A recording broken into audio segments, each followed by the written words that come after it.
mata terhadap teknologi ada ya, bisa-bisa ikutan ketinggalan gitu dari apapun, dari wah kalau misalnya ngomongin hal yang jauh, misalnya dari omsetnya atau apa keberhasilan usaha-usaha yang dilakukan, nah itu bisa ketinggalan hanya karena teknologi aja. Dan teknologi sebenarnya juga bukan cuma hanya dalam tanda kutip, tapi sesuatu yang harus lebih diperhatikan lagi gitu. Karena sebagai manusia kita juga harus bisa memanfaatkan teknologi yang ada.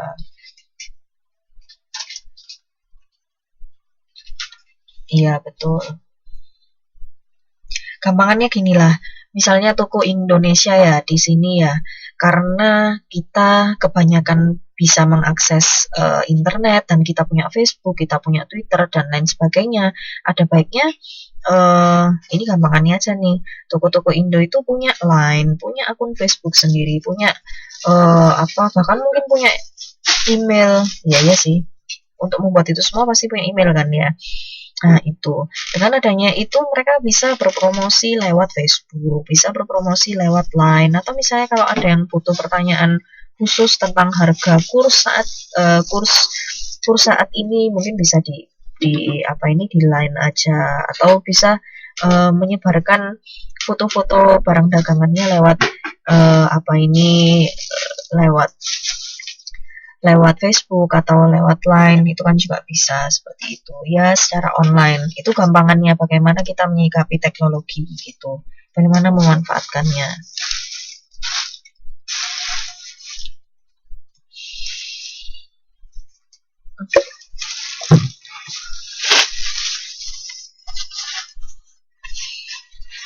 Bentar ya.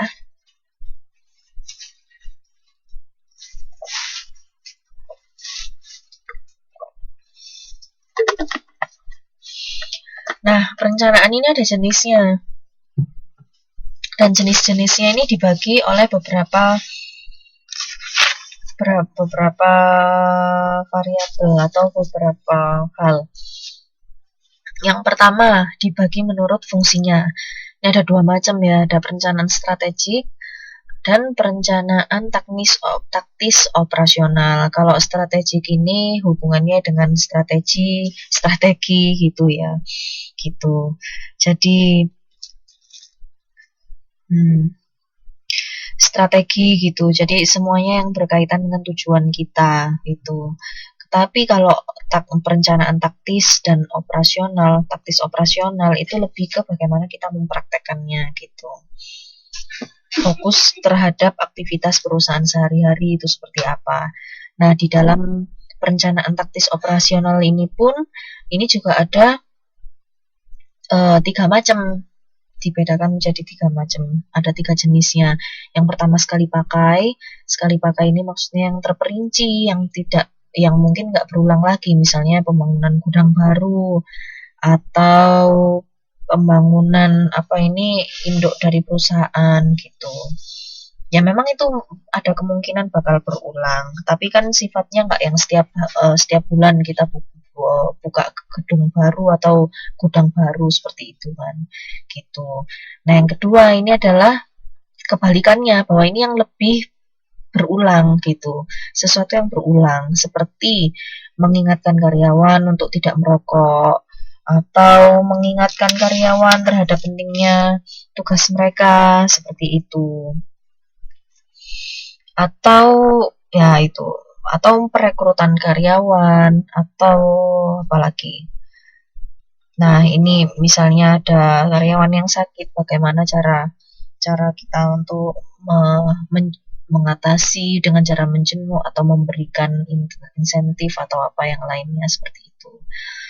Nah, kemudian yang ketiga adalah rencana berkesinambungan. Nah, ini ada gabungannya antara operasional dan taktis operasional. Maksudnya gabungannya di antara yang sekali pakai dengan rencana yang beragam gitu. Ini adalah rencana berkesinambungan yang nantinya itu fleksibel dengan keadaan yang ada.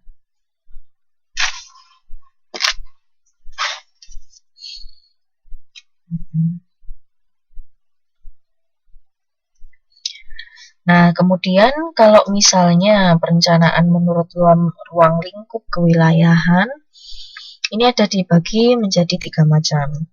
Yang pertama adalah perencanaan nasional. Ya, misalnya kalau Indonesia berarti Indonesia ini rencana nasional. Kemudian perencanaan regional ini yang lebih spesifik lagi ya, lebih detail lagi, yaitu wilayah sebuah negara misalnya Jawa Timur, kemudian perencanaan Jawa Barat, Jakarta, dan lain sebagainya. Nah, yang ketiga ini, keliru. Kalau regional ini beberapa daerah ya, bisa jadi pulau juga bisa termasuk di dalamnya. Tapi kalau yang C, yang perencanaan daerah atau lokal, itu yang lebih ke sebuah provinsi atau bahkan mungkin kota, itu bisa termasuk di dalam perencanaan daerah atau lokal. Betul.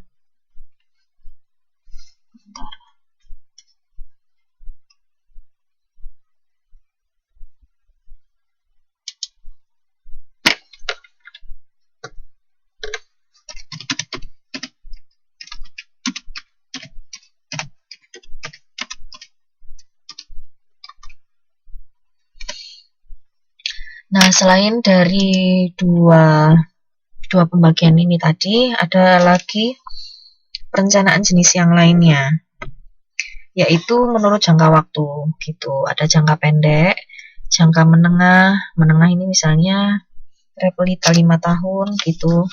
Kemudian ada yang jangka panjang. Jangka panjang ini minimal 5 tahun ya.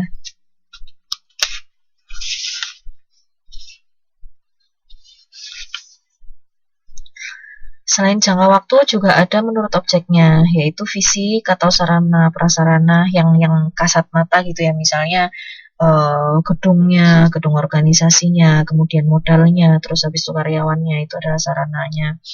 Ini yang fisiknya. Kalau non fisiknya ini adalah beberapa strategi atau kegiatan yang bisa dilakukan untuk mencapai tujuan.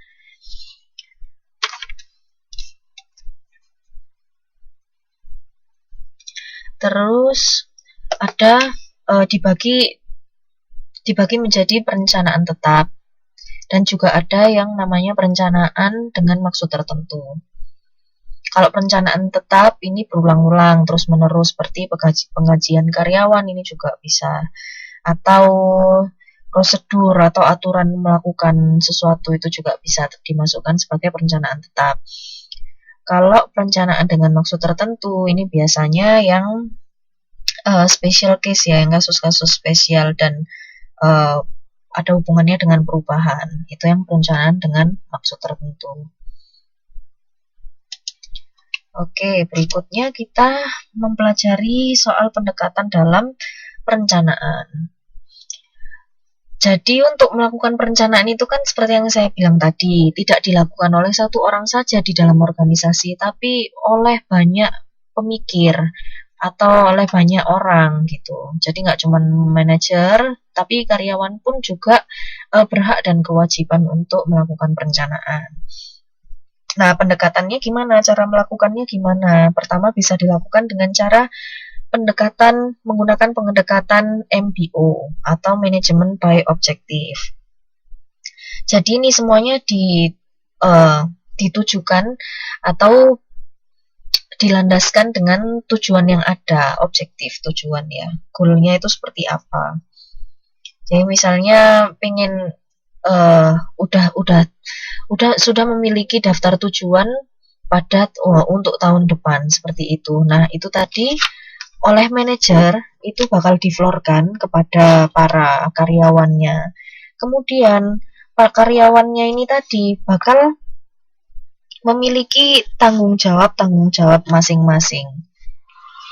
Jadi misalnya udah tahu nih ya permasalahan organisasi itu seperti apa, kemudian kegiatan yang bakal ditempuh untuk mencapai tujuan itu seperti apa. Nah, dari situ nanti karyawannya itu bakal memilih sendiri, oh saya kompeten di bidang ini, maka saya akan melakukan ini. Oh saya yang ini, maka saya akan sebagai ini. Dan tujuannya manajer itu tadi adalah memberikan motivasi